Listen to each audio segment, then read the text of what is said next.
You need to get rid of him. He's dragging down our property values. I blinked, certain I'd misheard her. Linda Hargrove, the self-proclaimed ruler of our neighborhood's HOA, stood in my doorway, arms crossed so tightly her veins looked ready to pop. She wore a smug grin, the kind only someone who'd never been told no could muster.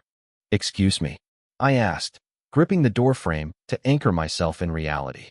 "Your son," she repeated, as if I were dense. "He needs to leave. This HOA has standards, and frankly, it's unfair to the rest of us. The constant eyesore, she waved a hand vaguely toward my house. Eyesore. She meant the wheelchair ramp, the one my son, Max, relied on to get in and out of his own home.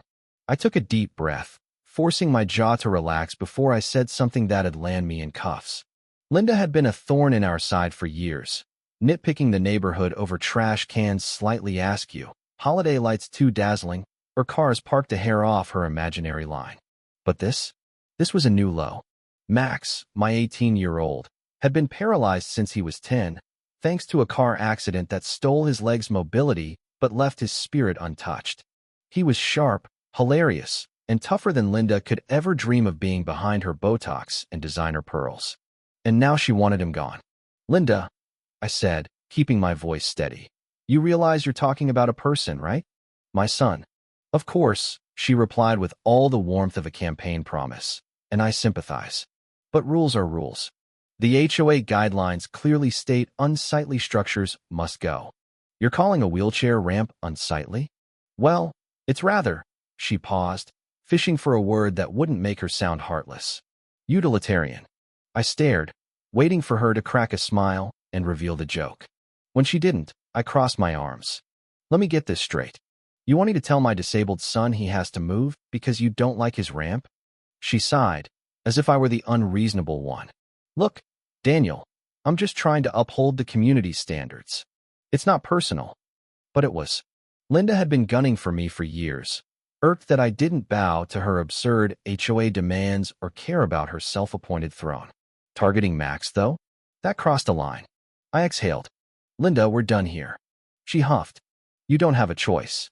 If you don't comply, I'll have to fine you." "Go ahead," I said with a cold smile. "And I'll introduce you to something called the Americans with Disabilities Act." She waved a dismissive hand. "Oh, please. The ADA doesn't apply to private communities." I nearly laughed at her confident ignorance. "Goodbye, Linda." I stepped back and shut the door. Her scoff echoed outside before her heels clacked away, likely to draft some sanctimonious email. Running a hand through my hair, I turned to see Max in the hallway, head tilted, grinning. "Well," he said, "I'd say that went great." I chuckled, though it was edged with frustration. "She's lost it." Max smirked. "Tell me something new. She really thinks she can fine us into making me vanish."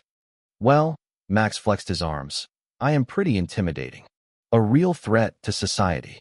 Despite the anger simmering inside, I laughed. Max had a gift for lightening the heaviest moments, a talent I envied. But this wasn't over. The next morning, an official HOA letter awaited me in the mailbox, citing my violation and demanding the ramp's removal within 30 days. A second note hinted Max's long-term residence didn't fit community expectations. She wasn't just fining me. She was trying to erase him from our home. Fists clenched, adrenaline surged. She had no clue who she'd picked a fight with. What Linda didn't know, what no one here did, was that I owned the HOA's office building. The whole thing, land included. They'd been leasing it from a property management firm for years, and when that firm hit hard times, I'd quietly bought the deed under a separate LLC. I could evict the HOA itself. I grinned. Linda wanted war? She'd get one. The next HOA meeting unfolded in the same drab conference room, reeking of stale coffee and desperation. A long table hosted a mix of reluctant attendees and those too scared of Linda's wrath to ditch. She sat at the head, tapping her manicured nails on a thick rulebook like a judge about to drop the gavel. When I walked in with Max rolling beside me, her lips twitched into a smirk. She thought she'd already won. I took a seat across from her, leaning back casually. Max parked next to me, his face a mask. I could tell he was biting back a quip. Linda cleared her throat dramatically. "Before we start, I have an urgent issue.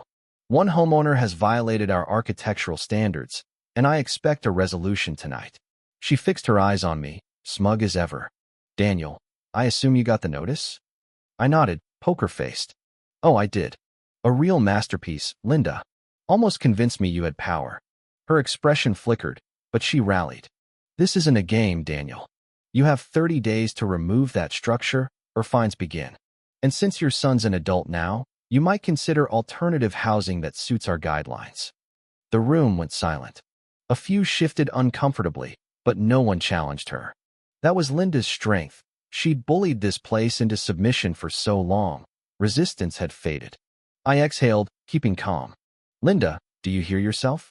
You're trying to boot a disabled kid over a ramp. That's not just absurd, it's illegal. She flashed a pitying smile. It's not personal, Daniel. The rules protect our neighborhood's integrity. If we bend them for you, what's next? A giant shed? A neon pink house?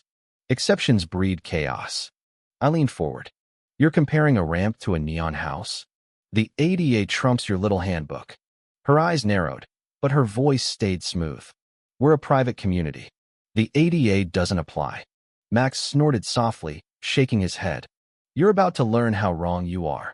Linda ignored him, folding her hands. The board agrees, the ramp goes. If it's not removed, fines accrue. Noncompliance means a lien on your home. I stared, letting her savor her imagined victory, then smiled. Interesting, Linda. I had a chat too. Her smirk wavered. With who? I slid a folder across the table. My lawyer. Her face paled slightly, but she forced a laugh. A lawyer? That's excessive. Not at all, I said. See, Linda, you've run this HOA like your fiefdom for years.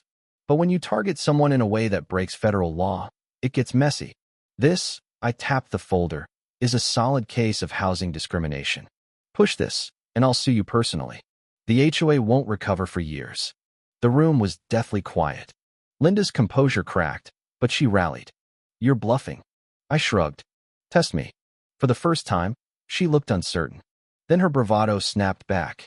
Even if you try, the HOA still controls your property. We set the rules. Keep pushing, and it's more than a ramp issue. I grinned. Funny you say that. I own something too. Her eyes tightened. What? The HOA office building you lease. I leaned back, savoring it. I bought it last month. So, Linda, you're breaking my property rules. Silence hit like a brick. Linda's mouth gaped, panic flashing in her eyes. The board members looked ready to bolt. I smiled wider. So here's the deal. Back off, drop this nonsense, or I'll evict you. Your call. She sat frozen, jaw locked. Finally, she muttered, fine. The complaints dropped. Max grinned. That almost sounded nice. I smirked. Oh, and I'm calling a no-confidence vote on your leadership next meeting.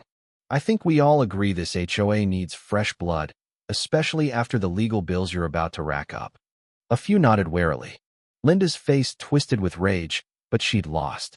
She grabbed her folder and stormed out. The door slammed, and Max laughed. Dad, that was savage. I chuckled. It had to be. As we left, the weight lifted. Max rolled beside me, grinning. Now what? I breathed in the sunlit air. Now we live, without Linda's garbage. Max laughed. Best payback ever. I ruffled his hair. You have no idea.